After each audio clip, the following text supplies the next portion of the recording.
Hello, this is Daniel Mart, and today I'm going to be doing another review. And this time around, I'm going to be doing a review for the premiere episode of Season 1, Episode 1 of the new NBC TV show, which premiered on September 21st, 2015, and that will be for Blindspot. So yeah, I'm going to be reviewing the pilot episode, and this show stars Sullivan Stapleton, Jamie Alexander, Rob Brown, Audrey Esperanza, Ashley Johnson, Ukweli Roach, Marianne Jean Baptiste, and Johnny Whitworth. So yeah, before I begin though, 10-second spoiler warning as usual. For those who have yet to actually watch the episode and haven't already, stop the video, go check it out, and come back and watch the rest of this review. 10-second spoiler warning as usual, starting now.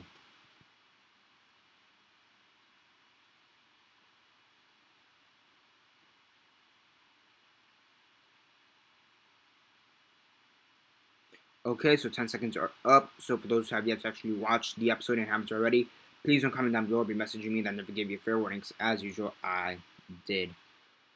So, yeah, sorry, where was I?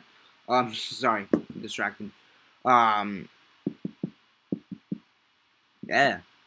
shit, sorry. Kind of zoned out, sorry. So as usual, quick synopsis, likes and dislikes, and then the rate. So basically in the pilot episode, we're introduced to this girl. She knows nothing about her past. She's been given this drug, and she basically doesn't remember anything before she's been found. And basically, so far they've been calling her Jane Doe, which is, pretty standard. When there's a person unknown, they usually call them John Doe if it's a man, Jane Doe if it's a woman. So far they've been calling her Jane Doe. So there's that. And basically, she's covered in all these tattoos, and one of the biggest tattoos on her is it says Kurt Weller FBI. And obviously this Kurt Weller guy wants to figure out who she is. They don't recognize each other. They don't know who they are to each other. They don't know anything of each other. And basically they're trying to figure out who she is, where she came from, who she's associated with, and how she's somehow connected to this Kurt Weller character. At the same time, the other tattoos on her body seem to be maps, or they kind of put it as a treasure map. For example, they have one. She had a tattoo in Chinese right here, and it's revealed that she could speak in Chinese. So she translates it, and it leads them to this address in Chinatown because it's set in New York. So it leads them to this place in Chinatown where they eventually figure out that the tenant, the guy who lives there, is going to try to blow up the Statue of Liberty. Also, we have a scene where she's beating up these two guys because they're beating on their wife or whatever. Like they're beating on one guy is beating on their wife. There's two guys versus one woman, and she feels offended. So she decides to go hand to hand on them and kicks both their asses. Almost kills one of them. And through that, it's kind of revealed that she used to be in the Army, or the Navy SEALs to be more exact, possibly Special Ops, which makes sense because they did say that they tried to ID her through DNA and whatever, and they couldn't find her. But apparently, if you're in Special Ops, I've heard this. I don't know if this is completely true, but I have heard this. But apparently, if you're in any type of military Special Ops organization, your DNA isn't put on record or on file to be identified because you're kind of like the secret backup type of military, kind of Special Ops. So it would make sense. And she knows how to shoot. She knows how to kick ass. Basically, she could she knows how to kick ass in my opinion. She knows how to kick ass definitely. And yeah, overall it's actually a pretty good show. Out of the new shows I've seen this week, so far there's only 4 new shows that came out this week. So far, it's been Blindspot, Minority Report, Limitless, and Scream Queens. Now, Scream Queens, I'm never gonna watch again. Limitless, it intrigued me, so I am gonna check out the second episode. I actually haven't checked out Minority Report yet, and so I'll have a review for that tomorrow at the latest, maybe Saturday at the latest. Who knows? But the Blindspot, I think so far is the best premiere episode for a new season, for a new show we've had thus far. Scream Queens had a double episode premiere, and I completely hated that piece of shit.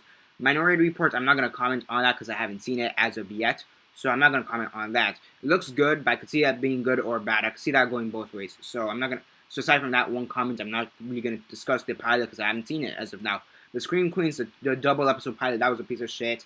And Limitless is actually a pretty good premiere. This one, however, was probably the best premiere thus far. Now, it's not a perfect premiere. It's not a great premiere. Well, actually, it is a great premiere, but it isn't a fantastic premiere. But it is really great. The acting is actually pretty good. Jamie Alexander, I think steals the show because she portrays the Jane Doe character, and her just trying to like figure out life again, more or less.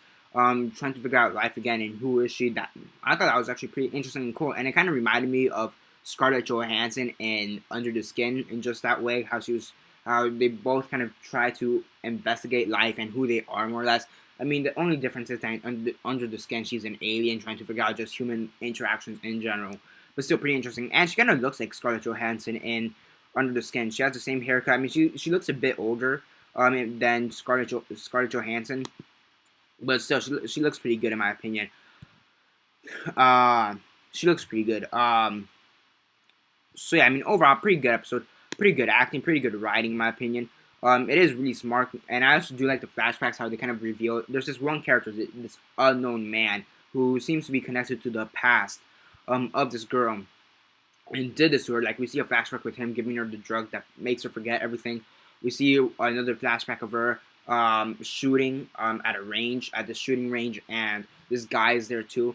So yeah, and it seems like he was also somehow connected to the Asian guy who tried to blow up the Statue of Liberty. So he kills him, so he doesn't have to tell anything to the FBI. So figuring out who that unknown guy is going to be probably one of the biggest parts of the whole first season. Aside from figuring out who this Jane Doe character is. The other biggest question is, who is this guy? Now, there is some indication as to possibly who Jane Doe is. We have censored files from what it seems. Like the director of the FBI has these censored files. And one of the numbers matches the file number. Basically, she has her body's covered in tattoos, and one of the tattoos, it's just a bunch of numbers and letters. And I guess the FBI sergeant or whatever, the FBI leader decided to search up those numbers and letters, and she came up with the name of Bethany Mayfair. So that'd be interesting. Now, is she Bethany Mayfair or not? That'd be interesting. That'd be an interesting question. Maybe for later on in the season, I could do a discussion topic on that. But yeah, I mean, also the fact that you could do a discussion topic on the first episode of the first season of a new TV show, that's pretty incredible. Yeah, that's pretty incredible. And actually have a bit of proof to back it up right away. It's pretty incredible because there are a few TV shows you could do that with. Like the only other one I can think of right now is Scream, but I really don't have that much evidence behind it. So there's that. Same thing with Scream Queens. If I really enjoyed the show, which I did not, I could do a discussion topic: who was the Red Devil, which is the killer in that show. Who's the Red Devil? And there is actually some evidence behind it. There's like 2 or 3 characters I could automatically call out right now, but I don't give a shit for Scream Queens, so I'm never going to be doing a video for that again. So yeah, overall though, pretty great premiere in my opinion. Really hooks you in my opinion. From an instant, it hooks you. And yeah, overall a great premiere. On a scale of 1 to 10, 1 being the worst, 10 being the best, and 6 being decent, I give this an 8.25 out of 10. It's a pretty good premiere. I almost want to give it an 8.5, but I'm like, nah, it's a little bit too generous. But if I leave it at an 8, I'm like, I'm being a little bit too harsh. So 8.25 out of 10 is what I'd give the premiere of Blindspot, the pilot episode. And yeah, that's basically it for now. Subscribe if you're not already subscribed. I do movie reviews, TV show reviews, and comic book reviews. Comment down below on your thoughts on the episode. Have you seen it? And if not, why not? And if you have, what are your thoughts on it? Comment all that down below. Let me know. Like the video, share on Facebook, Twitter, MySpace, or whatever you guys prefer. And that's basically it for now. This is Daniel Mart signing off.